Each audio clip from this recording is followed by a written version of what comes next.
Everyone thinks he or she is the best football expert on the planet. I'm just playing for pride now. And my pride's gone. We're very passionate people here. Well, hello. We're ready to come for the W, yeah? These girls will smoke you, man. Yeah.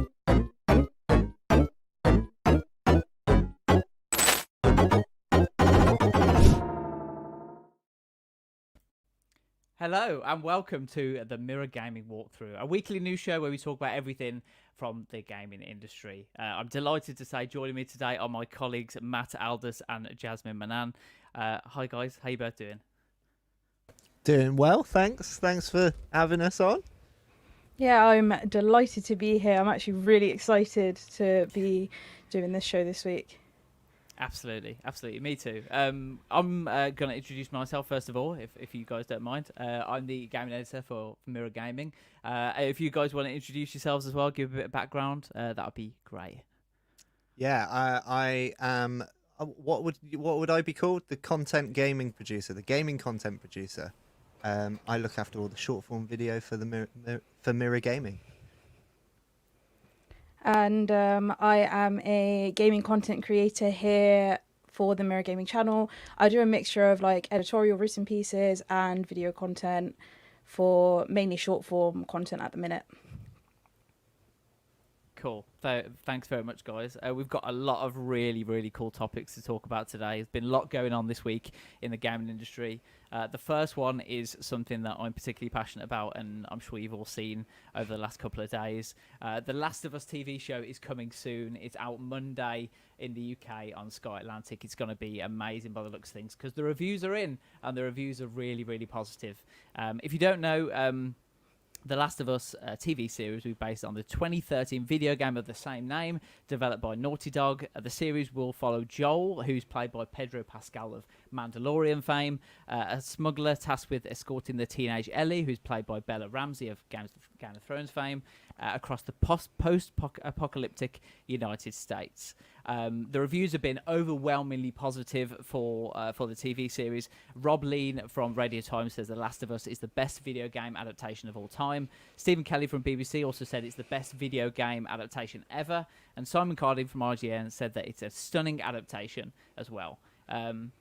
So, guys, I don't know if you've played the game or you've just followed the TV series for now, but what are you expecting from seeing the trailer? Are you excited to watch the first series on Monday? Jasmine, you go first.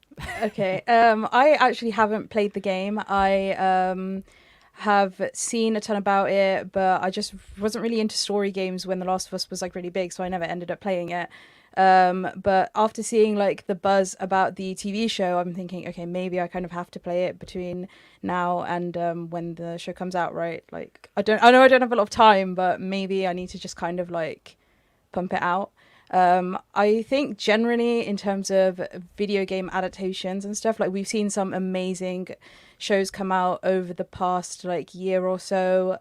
So I don't see why this one would be any different. Like everything that's come out that's been a video game adaptation that I've seen anyway has been like amazing. So I'm really, really looking forward to seeing what the Last of Us TV show is going to bring. It just looks so good. feels- It just looks so good. Like I'm so excited for it. I've never played the game, and I don't know if that puts me in a bad spot to be able to say like, oh, it looks so good. But like from a film or TV fan, that just looks like I'm watching that. I'm watching that 100%. I think the casting is perfect, like for those characters, from what the trailer shows. I can't fault it. I can't fault any of it. I know there's loads of stuff online where people sort of they don't like the fact that spores won't be in it and things like that. But I think if you read any interviews with the writers, they've really thought about it. It's not just a snap decision. It's like, how do we justify this in this series? And they spent a long time trying to make the science work based in reality, and they came to the conclusion that spores didn't fit in that. So whatever they've done to replace it, I think I've got confidence is going to be equally as good. But it does make me think, like, maybe I'll play the game. Yeah, maybe I will play the game, because that looks really good. Well, that's what I said to Jazz. That's exactly the point of the TV series, isn't it? It's to try and get people interested in the game and make you want to play the game as well. But I think the most interesting thing for me is just kind of how creative they'll be with the game, and whether they'll follow it to a T or whether they'll change certain things. You mentioned there about spores not being in it. I think that was a clear decision that had to be made, because having spores in the TV series, for people who haven't played the games, spores are obviously airborne bits of gas that infect you and turn you into the characters that you saw in the trailer. If you had spores in the TV series, that means that all the main characters would have to wear masks for most of the TV series, which isn't great for TV. So I can completely understand why those have been taken out, but they've been replaced with something called tendrils. So these little things that crawl along the ground and hunt people to infect them. So they've kind of replaced that aspect of it. I think that's the most interesting thing for me, because the game itself is a very kind of linear story, and you play certain levels and progress through and meet different NPCs and stuff along the way. It'd be really interesting to see if they follow exactly what they do in the first game, because obviously there's The Last of Us Part 1 and Part 2, so Series 1 will focus more on Part 1. So it'll be really interesting to see whether they almost play through as you do in the game. So that'll be really interesting, because we've seen other TV shows, not necessarily video game adaptations, but kind of TV shows that rely on source material. I'm thinking Game of Thrones, where they didn't have the final book, Winds of Winter, and you saw that the last two seasons was poor in comparison to the previous one. So it'll be really interesting to see what they did with that source material, and if they actually followed it exactly to a T, or if they did have some creativity in there. But I'm so excited. I can't wait to watch it. And like you said, I think the casting is perfect. I think Pedro Pascal has just got that personality of that raw emotion and that kind of really hurt character that you see in the video games, but also has that kind of heart to him as well. I thought that was really important. And from the reviews as well, everyone's saying that Ellie, played by Bella Ramsey, is the perfect casting, and she shines in this. So everything I've seen from reviews and trailers, I just can't wait. I don't know, Jasmine, if you've got anything further to add from that. I just think that the good thing about it from the trailer is that, like me and Matt, if you haven't played the game, you don't need to have played the game to still enjoy consuming the content. Even as a standalone, like, you could probably just watch it and really enjoy it. Like, it's such a good piece of media that you don't need to know sort of like what's going on. You don't need that background. But then still, as someone who has played the game, I'm sure that while you're watching, there'll be like tons of Easter eggs, things that you'll pick up on that will make you like sort of feel satisfied as a viewer, knowing, okay, yeah, I played the game and they did this and they did this. And like, I feel like from both ends of the spectrum, you can still enjoy watching the TV show. So I think that's like done so well. I think the thing with video game adaptations is you've always got a split crowd, haven't you? Because you've got the people that are really big fans of the game in its original form, and then you've got people that are fans of TV and film that you're trying to attract, and must be a really, really difficult balance to meet, to sort of please both sides. And I think one thing that was interesting about Bella Ramsey and her sort of journey playing Ellie is that she was told. I read this about 2 days ago on a, I can't remember where it was, but it was a reputable sort of film and TV website. She was told not to play the game because she hadn't really played it before, because they didn't want her performance and interpretation of Ellie to be brought from the game directly and just sort of be copied. They knew she was a good actor. They knew that she would do a really good job, and they wanted her to be able to sort of bring an originality to the character. And I think that is, it feels like a dangerous call, but when you've got the right actors on board, it's definitely the right call. So yeah. I'm really interested to watch it, and I'm really interested to play the game and sort of see where those differences are. Yeah, because I saw people moaning on social media about Spores not being in the game, and you just have to look at it from a TV perspective and say, okay, well, how do they get Spores in there in an organic way where the cast don't have to, the characters in the TV series don't have to wear masks all the time? It just can't happen for them to be able to tell that story with that medium. So there's always that kind of thin line with TV shows and films and that are adapted off other source materials. And that got me thinking that kind of other games that have been turned into TV shows and films, and what you guys have liked in the past. Obviously, you've got the big ones like Tomb Raider, Assassin's Creed, Pokemon, Halo, Uncharted, Prince of Persia, Cyberpunk Edge Runners, World of Warcraft, Resident Evil, Mario Brothers, obviously with Chris Pratt as Mario, whether you like that or not. Arcane, which is the League of Legends adaptation, Sonic and Fallout as well. Based on those previous ones, do you think that The Last of Us could be the best video game adaptation ever, or do you particularly like any of the ones that I've mentioned there or not mentioned?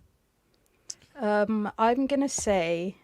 I know you're gonna say Arcane, aren't you? Yeah, I am. Yeah, I think I have a bit of bias because I've obviously been like a League of Legends player for like a decade now.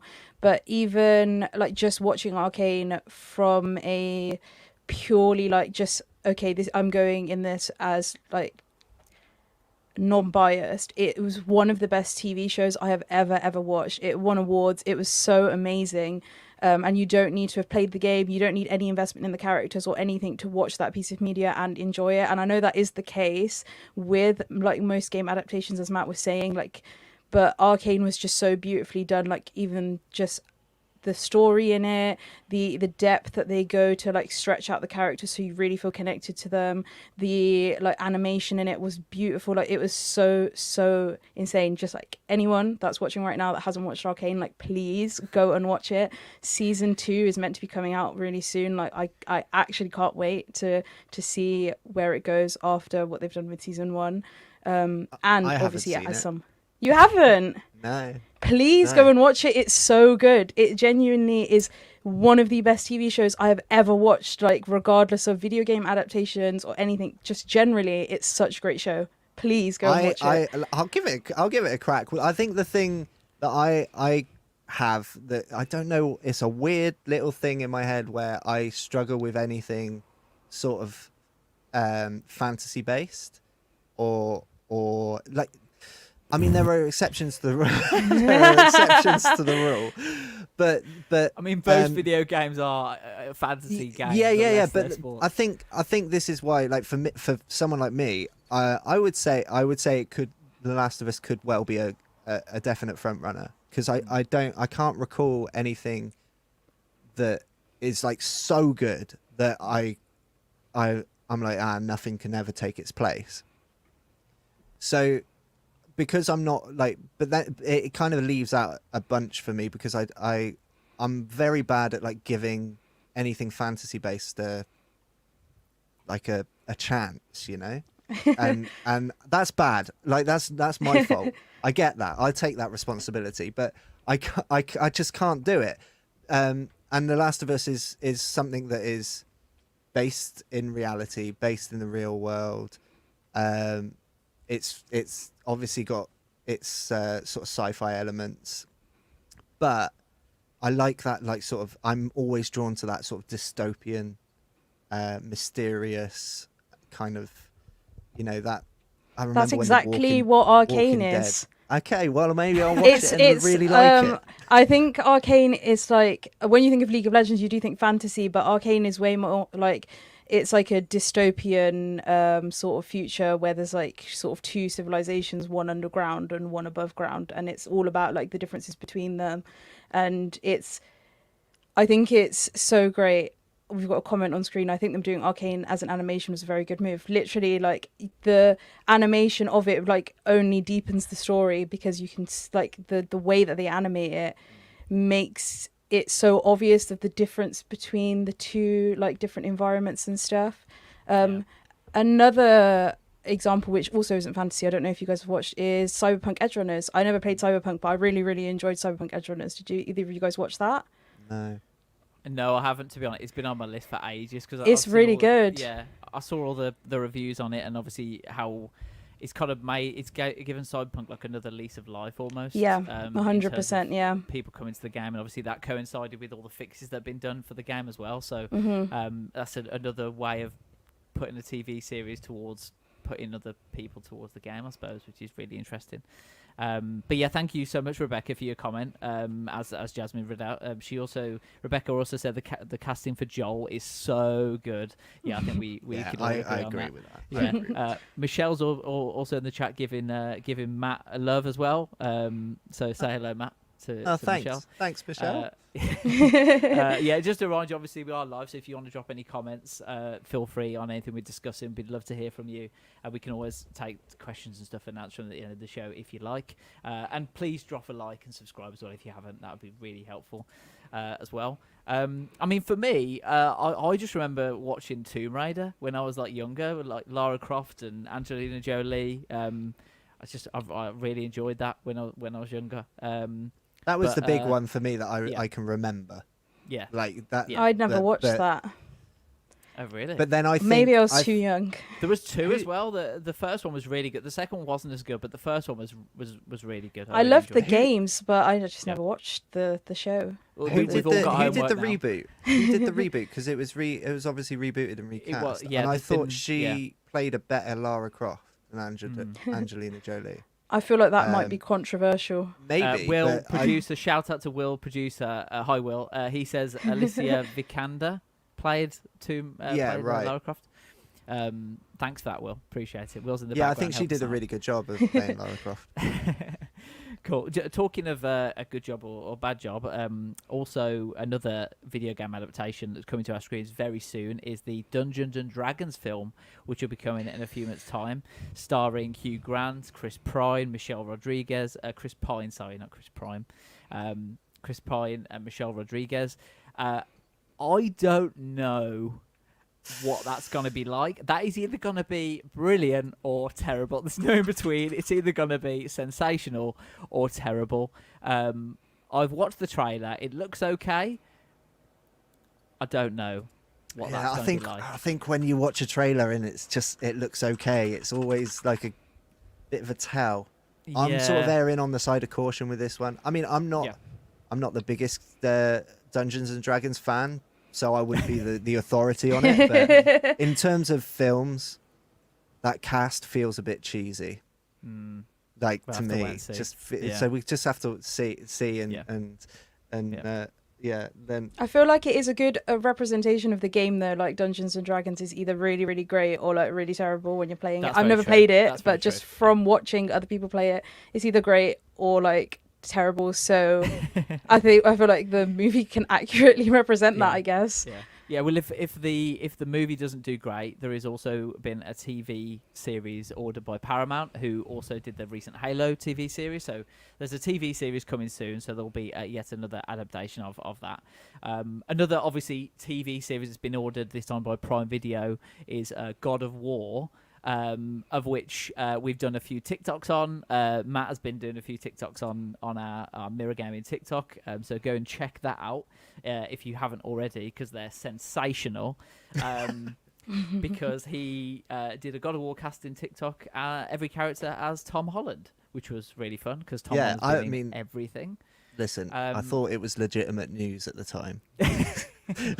I'm sure you did. Yeah. Those leaked images you found totally didn't Photoshop them yourself. I definitely didn't spend a whole 2 days photoshopping them. Yeah.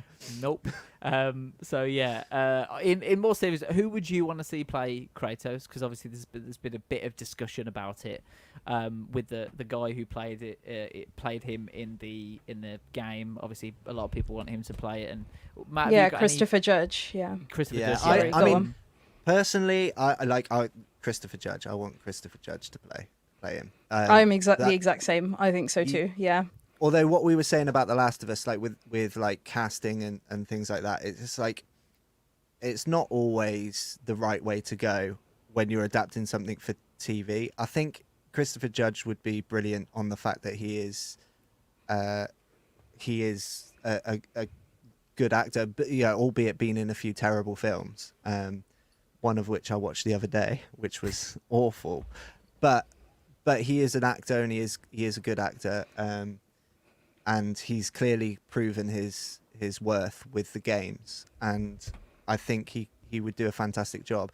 I mean, if we were saying Christopher Judge off the table completely, I'd kind of probably be airing around like Dave Bautista, someone that has the look, but also has proven that he is a versatile actor as well.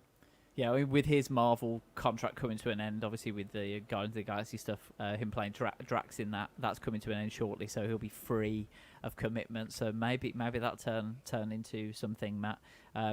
Maybe it will be Tom Holland after all this. maybe Prime Video have seen that and thought, you know what, let's bulk him up a bit, and get him in. But no, I think I mean. I don't know. Vin Diesel is shouting out to me. Vin Diesel, oh, that's a good shout. I didn't even think of that. I feel like he's got the look, like Matt was saying, but I don't know about the personality. He's got the look in as far as he's got a bald head. Like that's. I don't see it myself. I don't see Vin Diesel myself. I mean, there's going to be a bunch of people that can play that role, but I think it needs to be somebody that is. I'm just thinking of him in Riddick. I think Tom Hardy would do a good job. Yeah. Like because we know he can bulk up quick. We've seen it before. We know that he is an insanely good actor.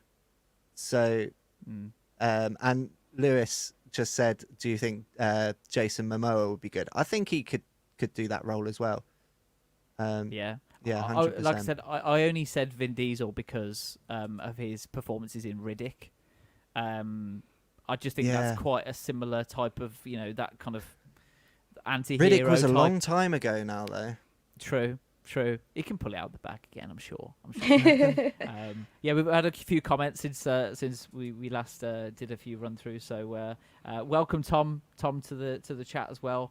Michelle said, "I only know Dungeons and Dragons because of the Big Bang Theory." Yep, that's a lot of people say. Lewis was not a fan of the Dungeons and Dragons trailer. I don't think you're alone there. Skyrifter says they're missing Jack Black on the cast for Dungeons and Dragons. That's a good shout, actually. I think he'd be really good.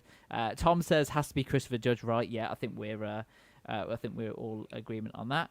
GG again says hey Matt as well. So say hello to GG Matt. And Hello, Gigi. yeah, and she also said that's an interesting take, Lewis, about Jason Momoa as well. So thank you so much for all your comments. Please keep them coming in as we talk about other things. And I think we'll move on to our next topic. We've got so many good topics to talk about today, so we'll get through them quickly as possible with all our spicy takes. I wanted to talk about the games we're looking forward to in 2023. 2022 was quite slow in terms of releases because there was a lot of kind of delays and stuff, and some of the big games were delayed until this year, so hopefully we should get a few big releases. Some of the things we're expecting this year are Hogwarts Legacy, The Day Before, The Legend of Zelda Tears of a Kingdom. That's my personal favourite. Redfall and Starfield as well. Assassin's Creed Mirage, Minecraft Legends, Forza Motorsport, Marvel's Wolverine, and Kirby's Return to Dreamland Deluxe. Jasmine, did you add that one on at the end? Because I didn't add that one to the document. Did you add that one? Yes, I did. Okay. I added the last two on there. I did. You missed them out. They're important. Are they the ones that you're most looking forward to this year? I not particularly Marvel's Wolverine. I'm not really big into Marvel. As I say that, I realize maybe I shouldn't have said that publicly on our podcast. But yeah, I'm just not a big Marvel fan. But Kirby's Return to Dreamland, I just love seeing remasters of old games and characters. Kirby's always been a big favorite of mine, as everyone can see. Big fan of the color pink. So I was like, oh look, big pink circle. Absolutely loved him as a character as a kid. Still main him in Smash today, so I love seeing remasters and stuff of old games. It's insane. I am also looking forward to The Legend of Zelda Tears of the Kingdom. I'm not going to go too much into it because I know Nathan's going to have quite a bit to say there, but I've never played a Legend of Zelda game. So what? I didn't know yeah. that. Yeah, I haven't. I don't know why. I just kind of never played one, and then I really wanted to play what was the one that came out recently on the Switch? Breath of the Wild. That's the one. I wanted to play that. That was about 3 years ago, but yeah, the recent one.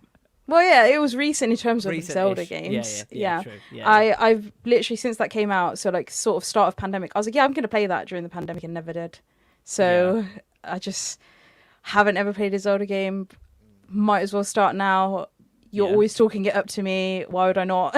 Yeah, no, we can stream it on the N64. I mean, Ocarina of Time, I think, is still the GOAT for me, just over Breath of the Wild. But Tears of the Kingdom looks absolutely fantastic. I can't wait to play that. But to be honest, it's not the game that I'm most looking forward to. Even though I said which one? When I was, Whoa. I think Starfield. Yeah, that's the just one edged it everyone's for me. talking about, right? Yeah, Yeah. It's, for me, when No Man's Sky was announced and the promises that were made with that, in terms of it was going to be an open world space exploration game with an indescribable amount of planets that are procedurally generated. You could visit them. There was no loading screens, settlements, all this kind of stuff. When I got the game, it was such a disappointment. I know there's been updates to it recently, so before you go off in the chat about, because I know there's been updates recently and it is a much better game from release, but I'm still looking for that type of Star Trek, Star Warsy type game where it's fully a fully immersed world, populated world with different planets and different civilizations and traveling to different ones. Because No Man's Sky is great, but the storyline and the way it's played, it didn't fill that void for me. That what I was expecting, it didn't quite hit the mark for me. So Starfield already has more lines of dialogue in it than loads of previous games that they've released before. So I'm just really looking forward to just that kind of huge sci-fi open world spaceship traveling to different planets. I think that's just something where I could just get lost in it for hours. Does that sound like your bag, Matt? I mean, I'm certainly intrigued by it because there's so much hype around it, but it's probably not the one that I'm looking forward to. The one I'm looking forward to, which may surprise you, and I'm even considering buying the console for it, is Zelda. Legend of Zelda. Really? You're considering buying a Wow. Nintendo Switch for it? Yeah. Wow. I'm really, really, really excited as this could be my entry into the world of Zelda, because that's one of the things as somebody who is kind of a gaming baby, I've not been gaming for that long. It feels like that is a rites of passage move, like, and I feel like I need to experience that, and so I am looking forward to that quite a bit. I think the other one, that I really want to get excited about, but I'm just not, because I may be joining Jasmine here on saying things that you regret, but I'm not a Harry Potter fan. So I want to be able to enjoy the Hogwarts legacy because of it just looks amazing, but I'm just not a Harry Potter fan. So I don't know if I would ever be able to sort of drum up the motivation to spend real life money on a Harry Potter thing. But yeah, Zelda and Starfield are probably the ones that I'm most intrigued about. That Zelda I definitely want to play, and Starfield I'm intrigued.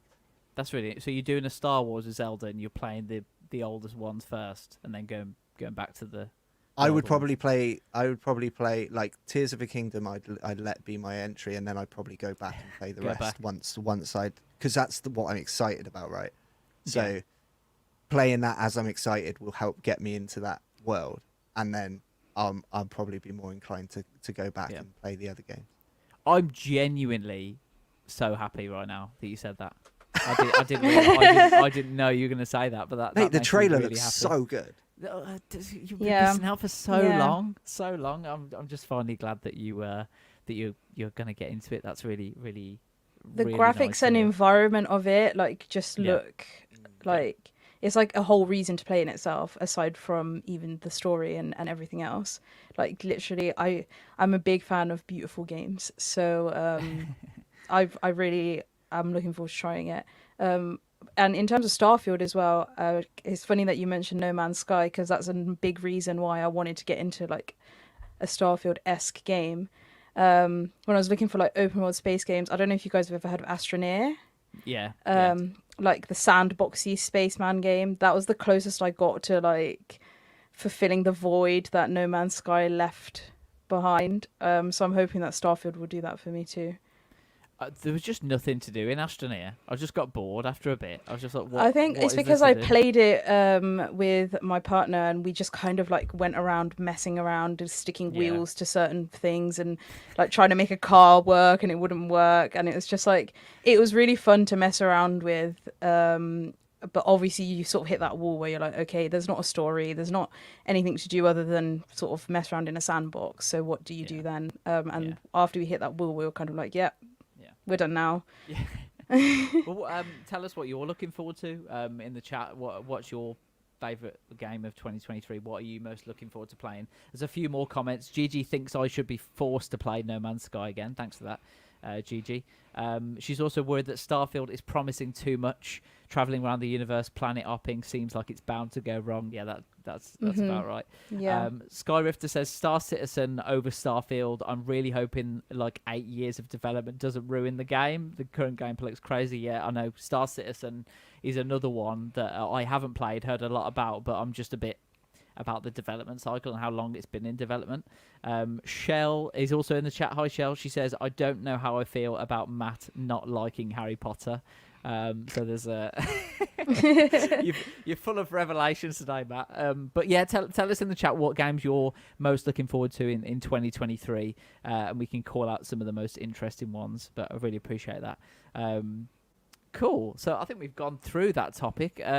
Jasmine, I know you wanted to talk about the Nvidia news. Tell us about that. Oh goodness, it's time to get me started. Okay, so I think I'll start off with a little explanation just for anyone that's not too familiar with like Nvidia and graphics cards. So the Nvidia RTX 4070 Ti launched on January 5th, which was last week, after it was announced at CES on January 3rd. So there's a very small time frame between when it was announced and when it was released. The card ended up being a repackaged version of the 4080 12GB graphics card from Nvidia, which was unlaunched back in October. People were really disappointed with the specifications of that card, so Nvidia basically like went, yeah, we're going to can it, and unlaunched it. And now they've repackaged it, renamed it. It's exactly the same card, and they've released it as the 4070 Ti. it was meant to retail for $900 when it was named the 4080 12GB version. But then when announced as the 4070 Ti, it was knocked down $100. So I was really excited. I thought, yep, we're getting great performance here for $100 cheaper than we expected. And then when the reviews came out, I was so disappointed. As a very big Nvidia fan, someone who is Team Green, I think the reception from the 4070 Ti has literally like shattered my heart. This was going to be like the mid-tier card that I wanted to go for myself personally, and to see that response was horrible. And then to make matters worse, on release, you couldn't even find the card for a retail cost of $799. It ended up being closer to $850, which is like so expensive for a graphics card. So yeah, what were your guys' opinions, if you have any, on the performance and benchmarking that we've seen so far of the 4070 Ti? I think they tried to. I mean, they unlaunched it because they knew that they'd underspec it, because they're trying to push it to more people with a higher name when it just didn't meet that performance.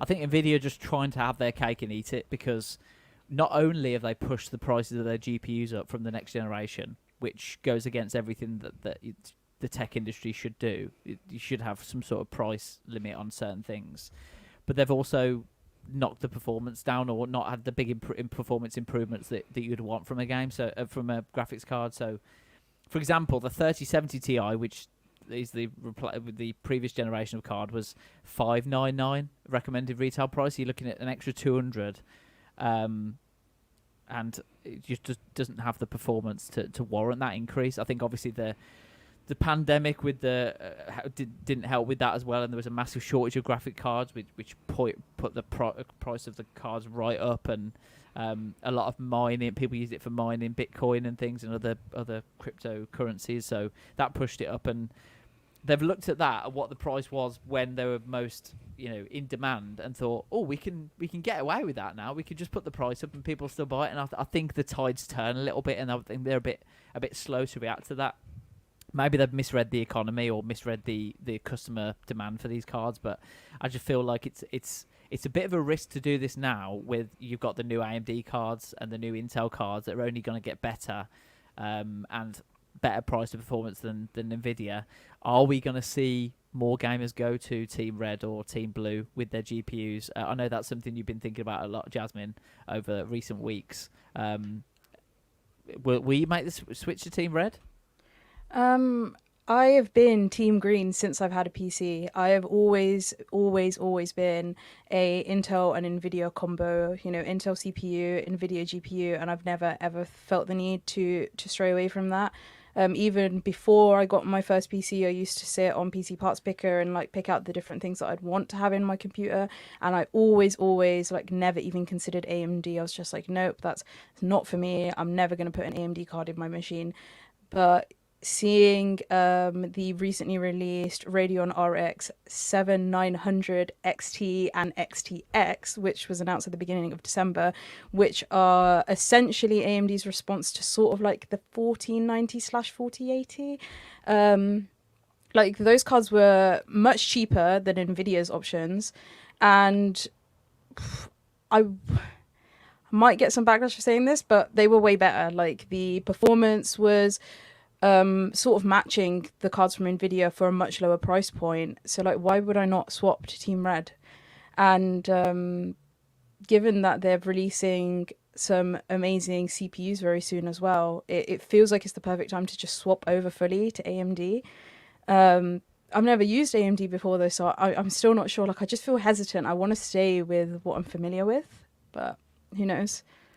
I think the reason why you've been Team Green for so long is because there's been no competition. Nvidia have had so much of the GPU industry for so long, like they've dominated, and AMD GPUs for a long time have been a bit of a laughingstock because Nvidia just know that they can't match the performance. But now there's actual competition from Intel and AMD. We're just going to see innovation. I mean, look at what happened with CPUs. Intel were top for so long. AMD came in and smashed them out the park with the 5000 series. And you see Intel fighting back, and then all of a sudden there's these huge uplifts in performance, and that's what competition does. So competition can only be good for the GPU market as well, for consumers as well, driving the price down. Yeah, I think it's just kind of it gets to a point where I'm just kind of over it now. Like I'm over graphics cards now. Like it's happened with so like it's just a repeat. Seems like it's been on quite a long good stretch for Nvidia for a long time, and like you say, I think there's now valid competition, and because of the GPU shortage and prices being extortionate, it feels like it's the same as like petrol prices, right? Like they go up and then they drop down a little bit, but they're still way more expensive than they were before. And I just don't, I'm like, that frustrates me because that feels dishonest to me. That feels like you're not just putting it down to where it was because the pressure's been alleviated. And so I do think it's Nvidia trying to have their cake and eat it a little bit. And I do think that with all the work AMD have done with their CPUs, I don't think their GPUs are going to be far behind. And before long, you're going to have a fully optimized option with using like all AMD GPUs, CPUs, and whatnot. So yeah, I'm just. It just feels like they are trying to have the cake and eat it, and not really deliver what we've sort of were promised. Yeah, absolutely. We've got a comment from Jim Tendo. Hi, mate. In the chat, he says, "I'm ex-Team Blue, but since my red machine, I don't think I could go back." Yeah, exactly what we were talking about. I mean, competition is going to be better for consumers. The more competition, the more price comes down, and then the more options for people. That as well. is it, though, right? Like the more competition, the healthier the market. Like in terms of a consumer, because the fact that you have people fighting back, you have these companies fighting back. It's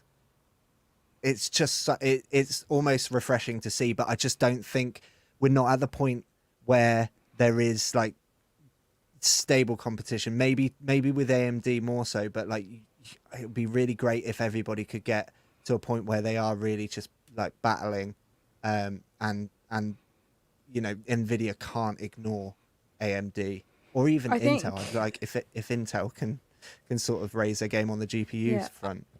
I think what you're saying is actually happening for the first time in sort of the history of the GPU market. For the first time, we are seeing AMD release cards which are competing and surpassing cards that have been brought out by Nvidia in sort of like benchmark tests in performance. So it means that Nvidia finally have to step up their game, and I think it's a bit late now because obviously the cards are already going to have been developed. They're already going to be sort of on the they're going to be manufactured already, so it's too late for them to rectify the mistakes that they've made in assuming that, oh yeah, AMD probably aren't going to release anything worthwhile again, but then they have.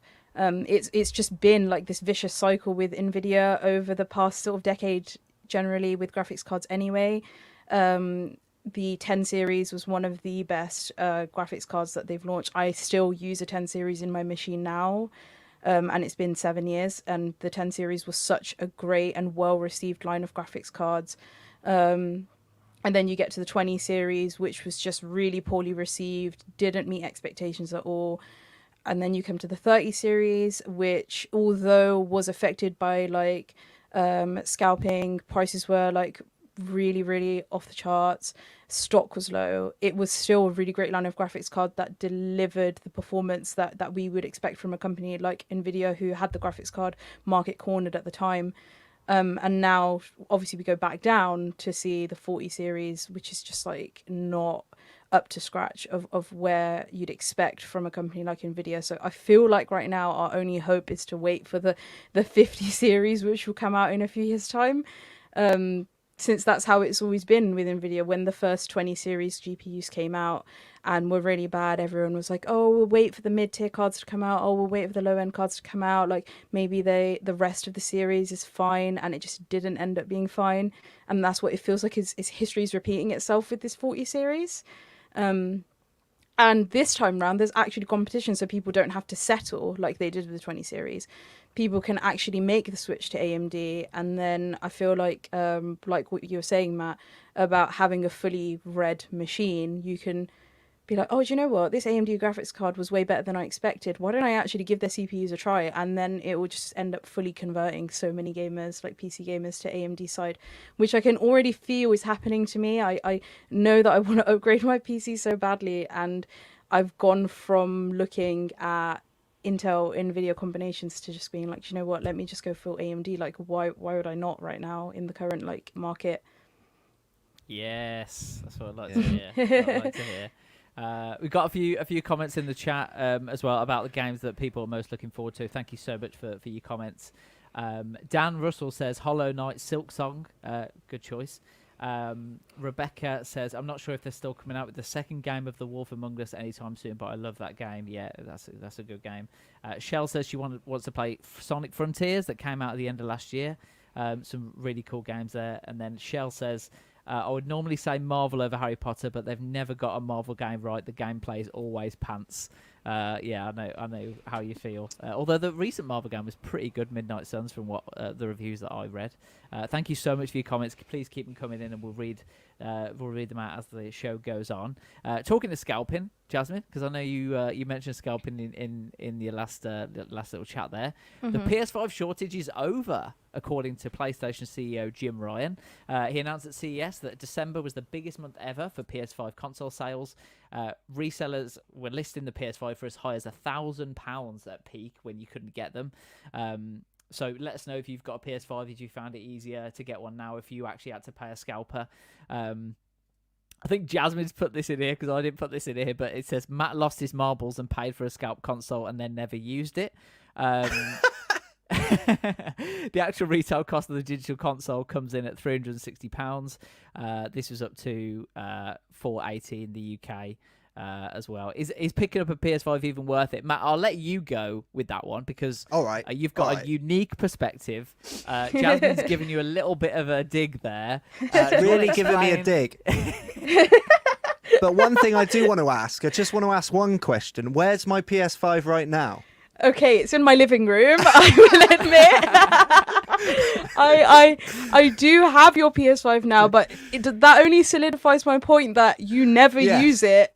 No. I really wanted, like, I was umming and ahhing about Xbox, PS5. Like, the only consoles I've ever really owned, like, and I've not owned many, like, I've only really owned the PS4.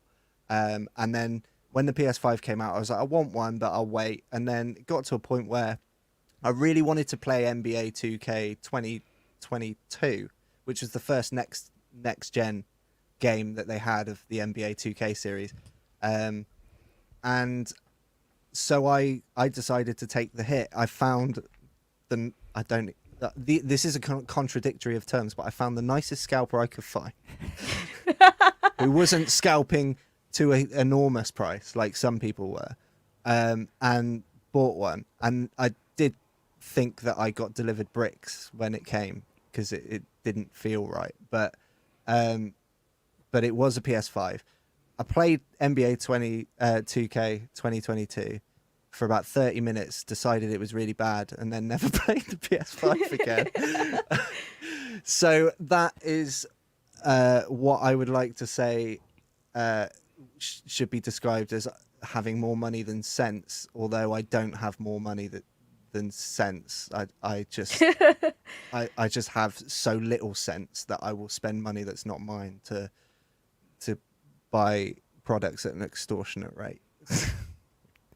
Well, thanks. But yeah, thanks for that, Matt. There you go. There's an explanation. There's a rundown of what happened. I think Mahin in the chat is also the same thing. He said, even though the PS5 shortage is over, the shortage of money in my wallet is still going strong. Yeah, we feel you there. We feel you. GG is bragging in the chat. I pre-ordered and got mine at launch. Good for you.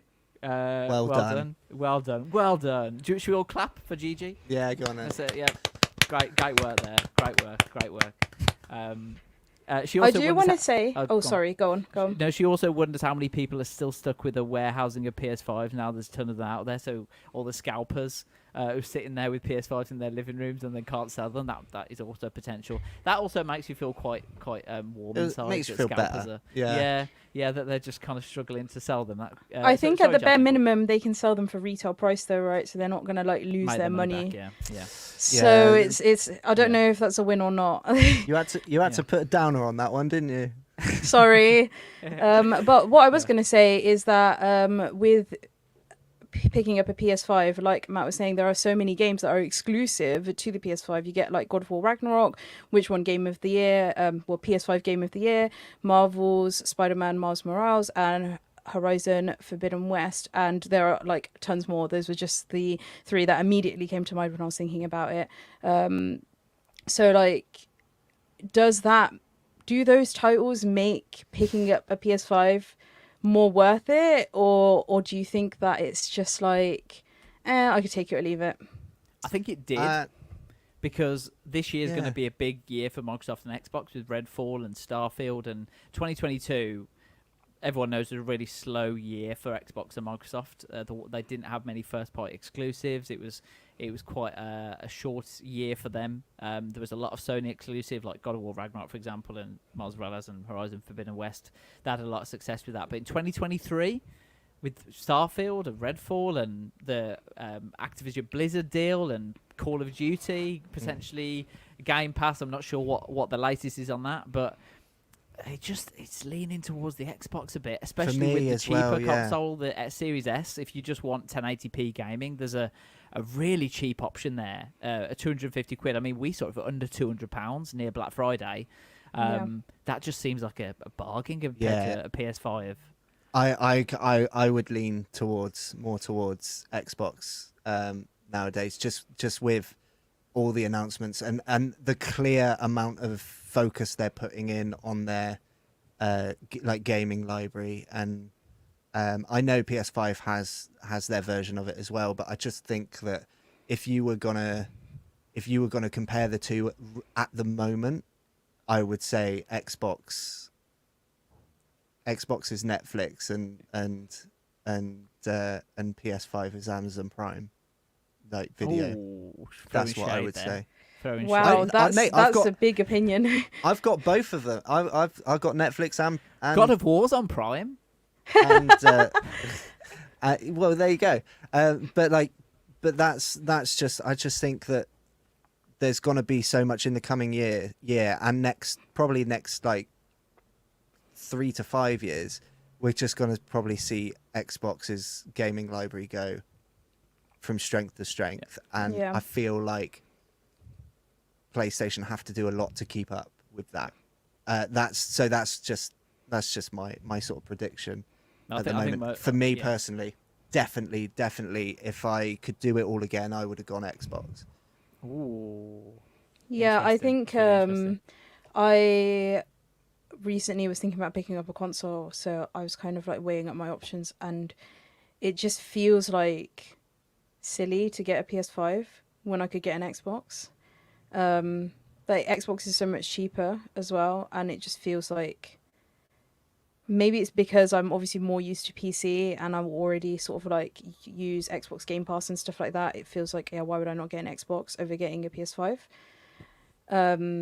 But I was going to say, Nathan's got some bias with all the Xboxes behind him, but he's actually like, I agree with him 100% here. I think Xbox is going to take it this year. Yeah, plus if you buy a PS5, you basically got a very expensive router lookalike on your desk. Yeah, it is quite ugly, isn't it? Yeah. Well, Matt wouldn't know because he didn't. I haven't seen it in years. I've stolen it from him. Shelley's definitely team green. She's always felt the Xbox is better. Or there's some games of her PS only. The controller doesn't sit right in my hand, so you've got both the Xbox S and Series S and Series X. I think that's the thing, isn't it? It's it changes, doesn't it? As you, I mean, I'm going to sound really old now, but it changes as you get older. The console that you have, because I based all my console decisions when I was younger on what my friends had. Because you could only play with the friends on that platform, but now there's cross-platform. There's so much more choice available for people, and the different exclusives, and I think it's a much closer decision nowadays than it maybe was, and there's not that kind of diversity that you would get in in the different games. Maybe not diversity, but the different amount of games. So no, it'll be really interesting to see if now the PS5 shortage is over, if they'll sell loads more or it'll go more towards Xbox. But obviously it's a bit. Gigi says you have a free PS5. Yeah, I do. Me, yeah, I have Jasmine Matt's does one. because she's got mine. I will say So on I'm the a bit slow controller there. front, so I for years used an Xbox controller, obviously like with my PC, and since I've got Matt's PS5, I literally have my PS5 controller on my desk and I use it with my PC instead. Like I find the PS5 controller so much more comfortable to hold. Oh, Like, it feels really? more Like natural. that's actually Yeah. the opposite for me. Really? So when I got the PS5 and I got the controller, I did not like how it felt in my hand. I didn't feel like it was very ergonomic to my hand. And then I started using on PC. I started using an Xbox controller, like just the standard Yeah. controller. And as I've used that more, it's like it just feels way more natural. I mean, the buttons and stuff like take a little bit getting used to if you've come from a PlayStation controller, but in terms of ergonomics, it feels so much nicer having the joysticks at different levels and just generally the shape of it feels like it fits my hands better. I don't know if that's because I'm like older now and I've got bigger hands, but the PS5 controller just was not it for me. So it's complete opposite for me. It's really funny that Jasmine has got your PlayStation 5 because whose is this Series 2 Oh, yeah. controller? Yeah, that's my controller. Yeah. So Matt just like distributes his tech I literally amongst the team. fund this team. we just borrow his unused tech. But yeah, I do have a mean, lot of it though, so I don't like it going to waste. So Yeah. if there's a better place it can be. I just want to say it's on loan. He hasn't given it to me. It's a long-term loan. Yeah, the so PS5 he is can- also a loan. Don't worry, he's Long-term not just loan, yeah. giving So- it to me. Yeah, we're just keeping them safe for him until he wants them back. Although in my mind, the Xbox controller is not a part of my life anymore. That's good to know. It's good So- to know. Hopefully, I no, can hang you- on to the the PS5 PS5 long is- enough that is- that's the same. The PS5, I want it back. All it I'll takes think is about time. it. Not now. All it takes is time. Shell says she went from Sega to Nintendo 64 to PlayStation when the controllers weren't like a brick in her hands to Xbox, so she's done the full range. Gigi felt that the Xbox controller was so weird when she went from PS to Xbox. Then I went back to PS, and now I'm happy to swap between them. Yeah, so there's a real wide range of opinions there. Let I us just know what can't would go you back prefer. to Xbox controllers now. After I haven't even used this for very long. I've only used it for a couple of months, and I can't. I feel like the Xbox controller is so big and heavy, and like it doesn't feel as comfortable in my hands. And I don't have like very tiny hands or anything. Like I have normal sized hands, so I'm not sure like why. It just feels like the PlayStation controller is more like slim and lighter, and I don't actually know which one's heavier in terms of weight, but it feels way lighter. That's I really felt like that interesting, about yeah. the PS4 controller versus the Xbox controller. If I was going to choose a controller between those two, the PS4 controller, the DualShock 2, was like that was great. But comparing the PS5 controller to the Xbox, the Xbox just feels more right to me. It's funny, isn't it? Because it's a subjective thing, but it's just funny that it's complete opposites. Like actually using an Xbox controller and preferring it is one of the factors on top of like the Game Pass and what's happening with all the games that's made me sort of think I should have gone Xbox. Yeah, I think that's partly the reason why Microsoft developed their own wireless standard for Xboxes, because you can't use normal Bluetooth things with an Xbox. You have to buy specific things with Microsoft Wireless, which is their own wireless standard. So if you buy like a pair of headphones, for example, that have Microsoft Wireless, they can connect to your Xbox, but they won't work with other things and vice versa. So they've kind of locked that down. So they've stopped being able to basically get people to play with a PlayStation controller on Xbox. So if you have an Xbox, you have to have an Xbox controller. Is what they've done. So yeah, it's really interesting. Yeah, so let's go into our next topic then, which is the state of Warzone 2. I don't know what's going on. It's such a mess. It just feels so strange. Constant crashing. I'm just going to list some issues. Constant crashing. There's a mega quick TTK, time to kill. The RPK still rules the meta after months. Weapons disappear on the ground. You get constantly taken out by AI that shouldn't be in a battle royale mode. You can't play it when you're running. There's a new gulag for some reason, which no one asked for. Prox chat overlay doesn't work, doesn't pop up sometimes. The UI is really confusing. The movement's so slow. There's still no stats. You can't even track your stats on the game.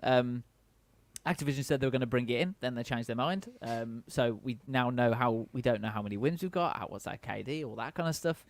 A lot of content creators and players that I watch on YouTube who go live on Warzone 2, they just seem so frustrated with it, and all the changes is stuff that they just didn't ask for. There's been this flip-flopping constantly throughout, from the start of Warzone 2, before it was launched.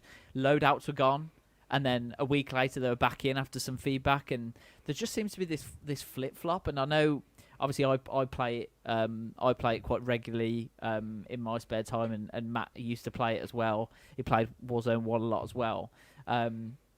What do they need to do to attract more players? Because I know, Matt, you said you haven't really played it at all. No. What's the reason for that, and what could they do to get you back to playing? Because I think that's what's happened with a lot of people, is they've just kind of switched off from it because it's just not what they're expecting to see from the game. But in short, my opinion is, and this is my opinion, so don't attack me for it. But in my opinion, the developers they made a game that doesn't hold any of the values that Warzone 1 held, and so anything that was good, it's like they didn't know what was special about their own game when they were going to make a new one. They've relied so heavily on nostalgia of Modern Warfare 2, the original, that they've lost a lot of the magic that Warzone had. And for me, that's really what it boils down to, is the magic is gone.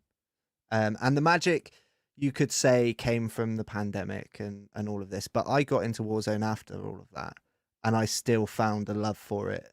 And it was frustrating, and it was broken, and there was lots wrong with it. But it was simple. It was understandable. There was a clear path to what the skill gap was.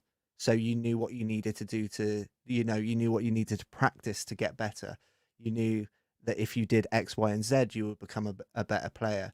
And now all of those things have sort of been stripped from the game. And that's not to say like slide cancelling's gone and all that. Like, don't care about slide cancelling. But in terms of the movement, the mechanic it's just so chunky. It just feels like clunky, and it doesn't feel natural. It doesn't feel smooth. So it's not like it's slowed down, but it's smooth. It just feels clunky. Everything feels clumsy.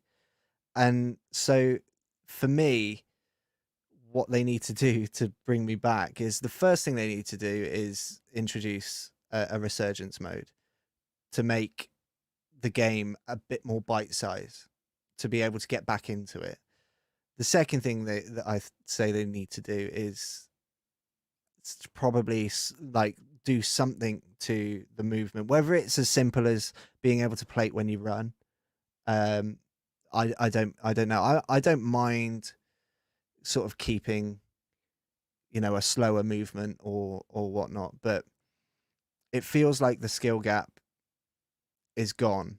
And I know a lot of people will then say, oh, that's because you now have to be really tactical and you have to like position yourself better on the map. You had to do that anyway. I don't understand that argument. Like in Warzone 1, you had to, if you were going to win the end circle, you had to have better positioning than the other person anyway. It wasn't like just because I was on the ground and YY slide cancelling and all this, that I was going to win. Like, that's not how it worked. But so tactics still came into it, but they've just sort of lost all of the stuff that was magic. And even launching a game without a loadout in it. It's the one thing that differentiated Warzone from other battle royales was the fact that you could go in, choose your weapons, build a loadout, and then get it rather quickly. And they've had to bring that back in because, you know, like everybody said before they said that they weren't going to have traditional loadouts, everybody said it's going to, you know, you need to have them in the game, and then they put them back in the game. Because it's like they don't listen to their fan base. And they just do what they want, and then it doesn't work, and then they have to constantly backtrack. Then the game becomes a mess because the code is so confusing and big, where they've had to integrate different things or change movements or change guns or change loadouts, or, you know. They launched the game where everybody was a massive fan of the redeploy balloons, and then didn't put redeploy balloons in, so moving around the map became harder again. And it's a bigger map, so everything feels slow. So when it feels slow, it feels really slow. And then when you're in a gunfight, the TTK is so fast that it doesn't feel like there's any degree of dynamics in it for me. So all of those things need to change, and I just don't think they're going to. I completely get what you mean about the magic. I think I feel that as well, and it's such a shame because the map is so good.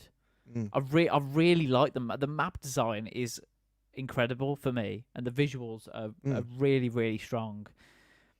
But the things that people didn't want, if you look at where we were before Warzone 2, Caldera, everyone hated Caldera. The map was the big thing that people didn't like. They had no issues with looting. They had no issues with the mechanics. They had no issues with the meta or the guns or the gunfights or whatever. Obviously, there were a few issues. But they changed the map to something amazing, and then they redid all the mechanics to make you slower, and it just doesn't. It just why? Why did they change the gulag? Did they even have a demand to change these things? No one asked for it. When I first saw Warzone, I thought the whole thing was that people wanted a different map. Yeah, it so was the map. Was obviously, the big I don't issue. play Warzone, so I don't know. The map feel was like the big issue. If Caldera wasn't so bad, there would not be a Warzone 2. It would just be Call of Duty Warzone, and they would just continue to release new maps. But yeah, why couldn't they just change the map? Why did they redo all of the mechanics that nobody asked for? Yeah, because they just don't listen to. Yeah, their Caldera was so bad. Please back me up in the chat. Caldera was so bad as a map. The design of it was so poor. Al Mazrah is so good. I cannot give them enough credit for how good the map is. It's really, really strong, and it looks beautiful and amazing, and all the visuals are great. But like the 2v2 gulag, Jasmine, when you die, the gulag in Warzone 1 was a 1v1. Warzone 2, it's a 2v2, and you're paired with a random player.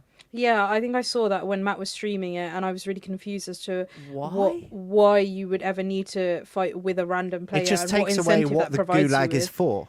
It completely takes away what the gulag's for. It's supposed to be a 50-50, like 1 versus 1. You've got exactly the same stuff. Who's better?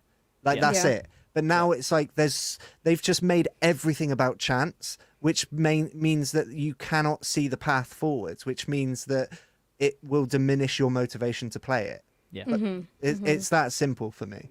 Yeah, absolutely. And with the looting system, it's so complicated. It's obviously built for a DMZ mode. Obviously, the way like you have to put things in your backpack and stuff, it just doesn't fit with the mechanics of a Warzone game. I still I have to put my hands up. I still enjoy playing it. I still think it's a good game, and I still play it with my friends. But is the magic there like it was? Do you still enjoy playing it, or are you hostage? Do you know what I mean? Like if you get those games where your friend group, like it's because I was the same with League of Legends for years. I don't actually enjoy playing it. It's bad, but my friends all played it, so I felt like I had to play it. It was the thing that gave me it gives you that social element to gaming, but no one's actually enjoying playing it. It's just because it's what everyone plays. Is that how it's gonna end up being with Warzone 2? Because I feel like when Warzone 2 first came out, it was like there's so much buzz, there's so much hype, everyone was talking about it, and now like no one talks about it. You don't ever see clips, you don't ever see anything, because the only people that are left playing it are the people that are being held hostage. I think the thing that Warzone 2 has got that Warzone 1 had that will be that they won't lose, whatever they do. Well, they'll try maybe, but whatever they do, is when you're down to the last 10 people or so.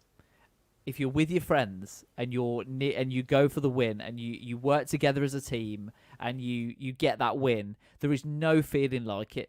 Like the way you've worked together as a team, you communicate, you save your buddy if he's down, you go and res him. The feeling of that and working together as a team and accomplishing something in a battle royale mode as difficult as Warzone is really strong, and the feeling is really emotional, and that's something that just brings me in anyway. But the bits between that and getting to that stage are just But I feel like you get that with Fortnite, like. Yeah. And I know Fortnite's Fortnite isn't definitely more as fun. yeah, at it's the not moment. as Fortnite's difficult more as fun. Warzone, so you don't get that same satisfaction level. Yeah. But also, you definitely do, because you can tell when someone's sweating it out in a Fortnite game. You know what I mean? Yeah. You see them Yeah. building like skyscrapers in front of you if you're playing in build mode, or you just see them like, now that the shockwave hammer is back, like hammering around the whole map. So when you finally down them, like even if you don't get a victory royale, just when you know that you have like won a fight, or you're getting third partied and you're 20 HP and you're down, but you're spectating your teammate doing all these like amazing plays, like you still feel great. So and there are other battle royale games right now, which is why I don't know why Warzone don't fix it, because people will leave them to play Fortnite, that you get that same level of satisfaction from. Yeah, I think that's what's happening. Yeah. I think Matt did a TikTok about the kind of the Google search of Warzone 2 and how it's kind of dramatically dropped since launch. I think, wasn't it lower than Valorant and Apex Legends and things? It was lower. So like there was around, I think at any one time there's around 270,000 people playing Warzone 2. There's around 3 million playing Fortnite at any one time. Ooh, that's a big. That's So it's like- insane. That's a and big there's jump. there's 500,000 people at any one time playing PUBG, and that's PUBG. old, man. Like, Yeah, I didn't know people even played PUBG anymore. No, more people than Warzone 2. That's bad. Yeah. Ooh. So like, yeah. So We've got the thumbnail right here. they've got Yeah. some. Thumbnail's they've already got- done. Jasmine. They've definitely got some work to do if they want to keep. Like the Yeah. first thing they have to do, like without question, is introduce a resurgence mode. Yeah, absolutely. Yeah. Otherwise, people will drop off by the end of the year. If they don't bring it in this year, people will not go back to it. They'll be done.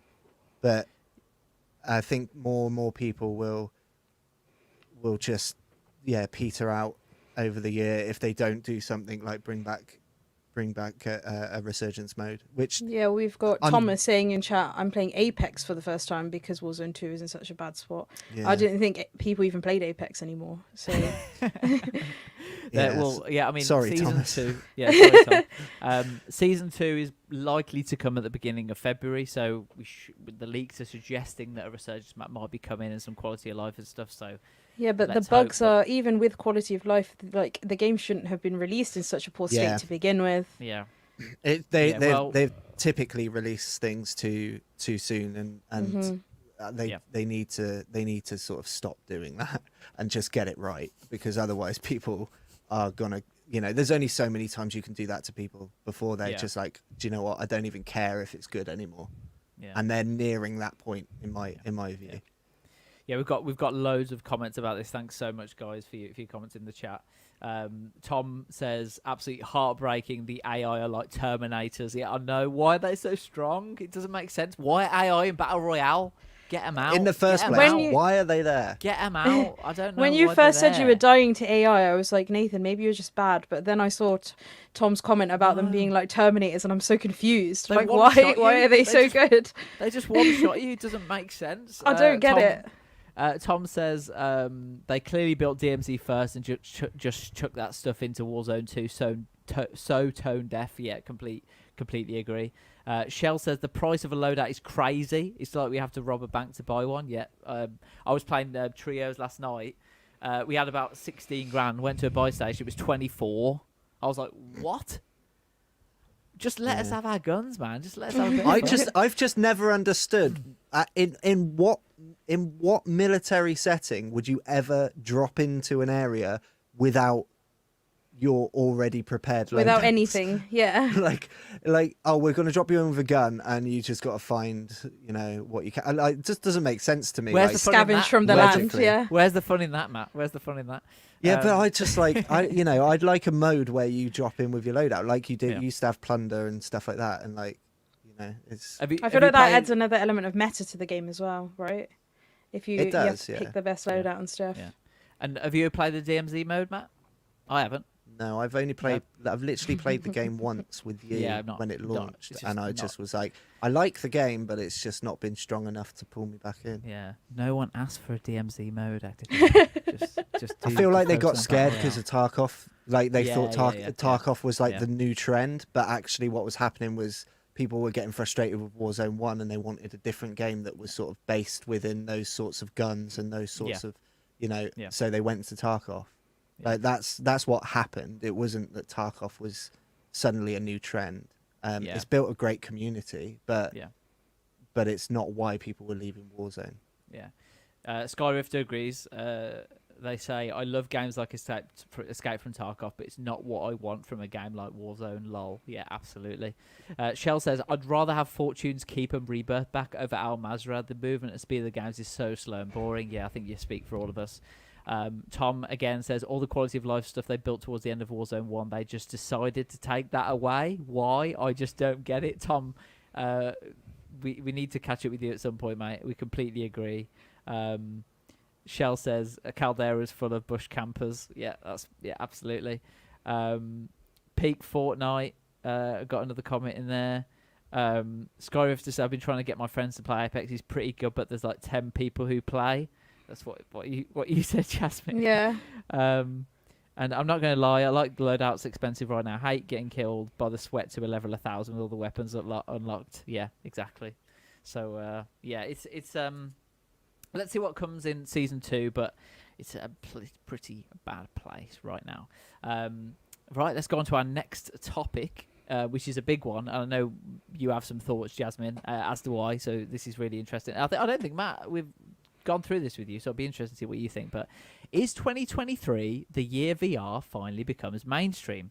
We have the PSVR 2 coming out next month. You'll need a PS5 and a headset.